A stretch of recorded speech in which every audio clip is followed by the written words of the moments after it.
How's it going, folks? So today I wanted to talk a little bit about the enigma of wagons. Yep, station wagons, shooting brakes, estate sports wagons, whatever you want to call them. Okay, they were very popular in Malaysia in the 70s and 80s, and then of course the advent of the SUV came into Malaysia, and we very much became an SUV nation, an SUV society, and the wagons were sort of like pushed into the wayside. And the funny thing is that there were still wagons available in Malaysia in the up to like last year even. There were wagons that you could buy.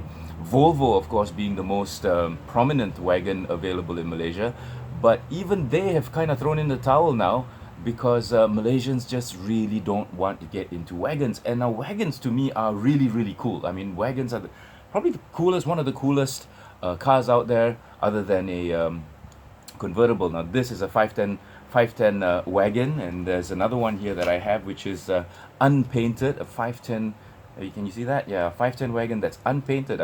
Actually, I think the it's the same as that one, but the paint's been taken off. In fact, I'm pretty sure it's exactly the same as this one, except the paint has been removed. And of course, the most iconic and most popular wagon of all was the Volvo from the British Car Touring Series, where Rickard Rydell and Tim Harvey, they actually drove these cars in the BDCC, in the British Touring Car Championship, which with much success, I must say.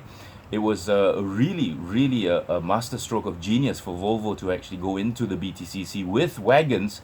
They were the only wagons tearing up the track and doing really well. And single-handedly, I think Volvo made wagons very, very cool by racing them. And you can see this is in race livery. Of course, not the full race livery, but yeah, pretty close. So this is one of my favorite wagons out there.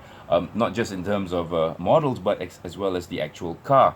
The 850 T5, T5R, those are just incredible wagons. Now, why the enigma of wagons? And that's because I heard reports from salespeople actually that consumers and customers will actually go into the showroom and ooh and ah and drool over the wagon, but end up buying the sedan. And maybe that has what has spurred the fact that wagons still command a very much higher selling price over its sedan counterpart. Like, for example, the 850, right? It came in sedan variant, as a sedan variant, of course, in various different engine sizes. I myself had a GLT, 850 GLT with a 5-cylinder engine, and you can pick those up, an 850 sedan, you can pick those up for about less than 10 grand easily. You can get a really good one for about maybe 6 or 7, maybe 4 for a fixer upper, maybe 10 for one in mint condition. But a wagon variant, the T5 wagon variant, is double, and it's always been that way. Even the 240 sedan, you can actually get a Volvo 240 sedan out there for about 3,000 ringgit, and then spend a little bit to do it up, and it'll be a running condition car.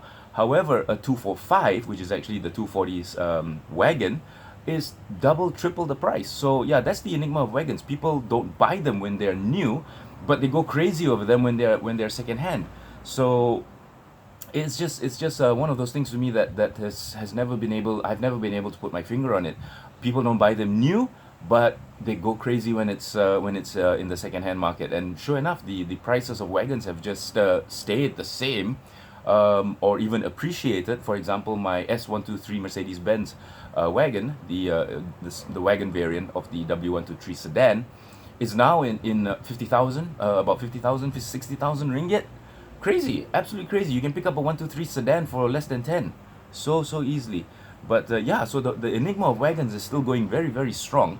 I'm so happy that I have a 245 for myself.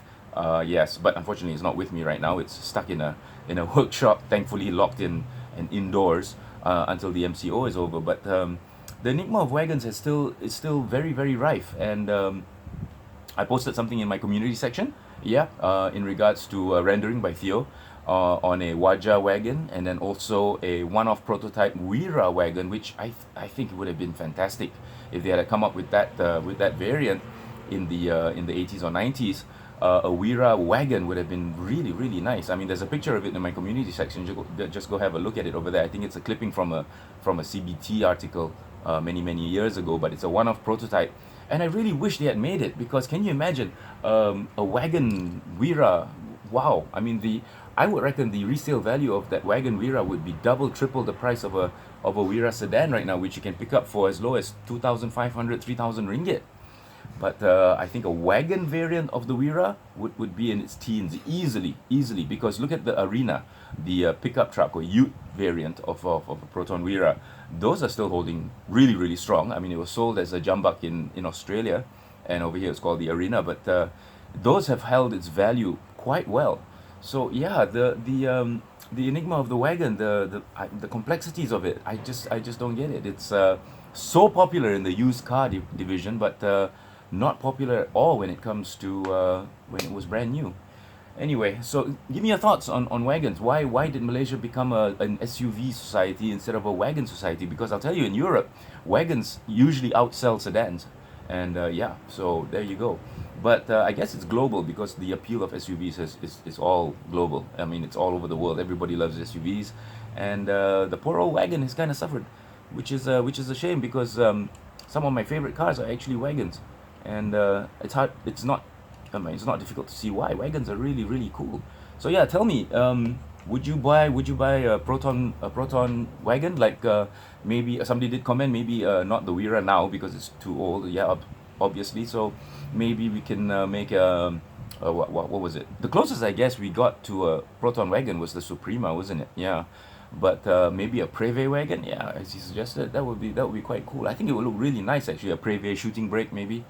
But I think the Wajah could have been a very feasible wagon because it was based on a platform of a Mitsubishi Charisma and also the Volvo, what was it, the V40? Yeah, the Volvo V40. So that's a wagon right there. So they could have made a Wajah wagon quite easily. Anyway, just wanted to share some thoughts. I still don't know where I'm going to put all these. But yeah, it looks like I'm going to need another rack very soon. In fact, right now. So Aslan, if you're watching this, make me another 100 slot rack, please. Thank you. Anyway, thanks for watching. Take care. Bye bye.